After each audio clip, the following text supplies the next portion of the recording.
What's going on, guys? It's John DeYonk here, and today I want to talk to you about how to get more information out of your real estate agent. This video is kind of a follow-on from my previous video on how to get the lowest price, and it flows from the same book by Chris Voss called Never Split the Difference. So if you haven't watched that video already, you can go ahead and watch that one up here. But for this video, we're going to be discussing some of the concepts Chris talks about in his book when it comes to negotiating.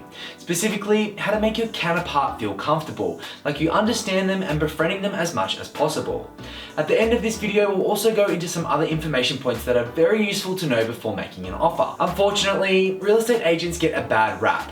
We instantly think that they're trying to suck every dollar that they possibly can out of us, and we always put our guard up, which in turn makes them react in the same way, and we almost feel the tension in the atmosphere. On top of this, there are always bad eggs in every industry. We can't help that.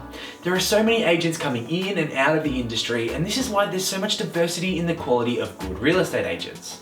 And in reality, only 25% of them are really making a living, meaning the remaining agents are sort of in this fight or flight mentality to try and make it. Lastly, to put yourself in the shoes of an agent, they might get 100 phone calls for a property and there's only ever going to be one buyer. They get tired of people really quickly, and for the ones that are somewhat serious, they always want to pay the least amount possible, where the vendors always want to get the maximum they can for their property. And this is what the agent will always tell you. I've been employed by the vendor to get the best possible price for their property. But ultimately, if the property doesn't sell, they don't make a commission, and the more wasted time on that property, the less valuable the commission becomes in relation to their time spent working on the sale. Obviously, an agent wants to do the right thing by their client, and with great results, they generally get more work in the same area. But if you think about it logically, an extra $50,000 at their going rate of 2.5% is only $1,250, of which is broken down between the agency and the actual selling agent. So they might only see $500 to $800 extra dollars. Putting this into perspective of trying to negotiate an extra $50,000 is a lot of work. So if we break this down into a simple statement, an agent wants to earn a commission for selling a property in a timely manner. Great, now we fully understand what an agent wants. We can work around this to find out as much information as possible about the property itself. We could also add into this statement to get the best result for their client, build a good rapport, and to get repeat business from other recommendations in the area. And although this may seem like it should always be included in their wants, it really only applies to that top 25% of agents who are making a living. The other 75% are generally hunting down their next commission. A lot of people get confused here about trying to figure out what the vendor wants instead of what the agent wants, or get information out of the vendor. And it's somewhat true, like we do want to know such things as vendors are getting divorced, or it's a rush sale, or they're 8 months pregnant and they need to upgrade as soon as possible. Really though, unless we go and knock on their door or on the neighbor's door or sit in the car for an hour after the open home to see who's walking back into the property to try and get this information, all of which are very creepy, we can only really get this information out of the agent. So we need to know what the agent wants. How do we befriend and help the agent get what they want? Well, all you have to do is smash that like button and we'll give you some more tips. We could take the approach of asking them flat out, what is the reason for sale? But now the agent knows what we really want and will most likely refrain from giving you the answer directly. They can easily deter this actual question without giving you the full details. From our pregnant example before, they could say something like, they're outgrowing this place and they need to upgrade. At this point in the discussion, their body language might seem irritated and their tone is generally short and to the point, forcing you to feel like it's time to move on to that next question. I've often felt like this in similar situations, but Chris introduces a term in the book called mirroring, which is a phenomenal tool to keep prodding at that question. In Chris's words, for the FBI, a mirror is when you repeat the last 3 words or critical 1 to 3 words of what someone has just said. By repeating back what people say, you trigger this mirroring instinct and your counterpart will inevitably elaborate on what they have just said and sustain that process of connecting. So continuing on from our example of the agent saying, they're just outgrowing this place and they need to upgrade, you could literally just stand there and repeat the last 3 words. Need to upgrade?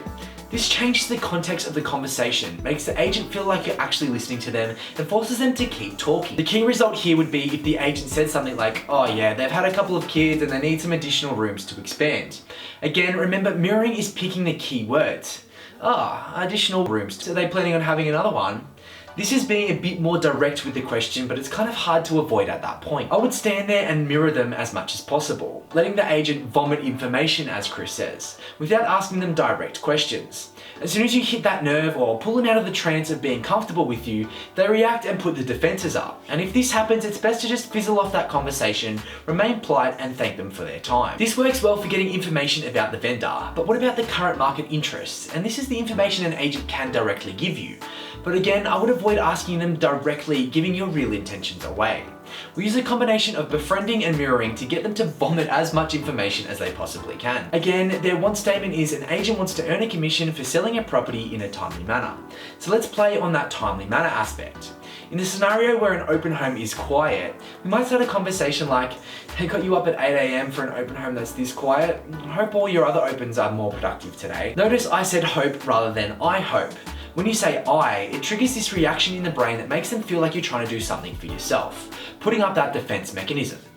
Again, we're not focusing on the property in particular, we're making the context about their day plan, which they're most likely thinking about instead of that actual open home. At a busy open home, I would usually try and catch them mid-inspection times, as at the start and end they're usually really worried about trying to talk to everyone. And we could approach it with something like this. Man, it's flat out in here. Hope your other inspections today don't take up this much of your time. Essentially, we'd be hoping for some sort of response about the history of the open homes, such as, yeah, this campaign started off pretty quiet, but it's really ramping up now. Or, nah, this one's always been the busiest one of the day. And from here, we can mirror for more information. Busiest one of the day. From here, we keep dancing around with mirrors until we fully understand a pain point or another want from the agent, trying to trigger that response of, that's right. When your adversary says, that's right, they feel like they've assessed what you've said and pronounced it as correct on their own free will. They embrace it. Use a summary to trigger a that's right response. For example, if they continue talking about how busy their day is and how they've only got 5 minutes in between open homes, you could say something like, oh, sounds like you could use more time in between your open homes, or how annoying would it be if a last minute attendee rocked up and you were in a rush to get to the next one? If we didn't really get all of the information we needed out of the agent during the mirroring conversation, this is the best time to ask something more direct. Well, trying not to waste any more of your time, do you think you could send me a contract of sale? And has there been many sent out so far? After a that's right response, they should feel more comfortable with you and that you understand them, and hopefully be more open and give you more accurate information. At the end of the day, you want to be the person that the agent wants to sell the property to. And we can do this by befriending them in a legitimate way, by smiling, giving them compliments and understanding their needs, instead of instantly just putting our guard up. Some common information that's very useful to know before you start making offers is how many contracts of sales have been given out, and this lets you know how many really interested parties there are. This, alongside how many building and pest inspections have been done, and in some states, how many registered bidders there are, will give you a holistic number of how many other parties you may be up against. Other insightful information includes the reason for sale, which leads to the real question of, is there a deadline for this sale? Deadlines always create this sense of urgency, and we can use this to our advantage. Another critical question to get a deadline is how long it's been sitting on the market for. The longer it's been sitting on the market for, the more desperate everyone is to get the sale done. If it's been sitting on the market for a while, it's worth asking if the property has gone to auction before. If so, did it pass in? What were the auction numbers, the outcomes, and the previous advertised price? This will give us great insights on the vendor's expectation of the current price.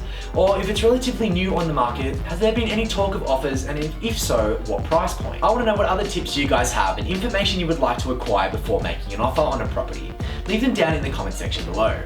As always, seek your own professional financial, legal, property investing and taxation advice for your current situation. These videos are just my opinion and are general in nature and should never be considered as personal advice. If you're keen for more content, make sure you subscribe and smash the notification bell so you don't miss a video. And until next time, happy house hunting.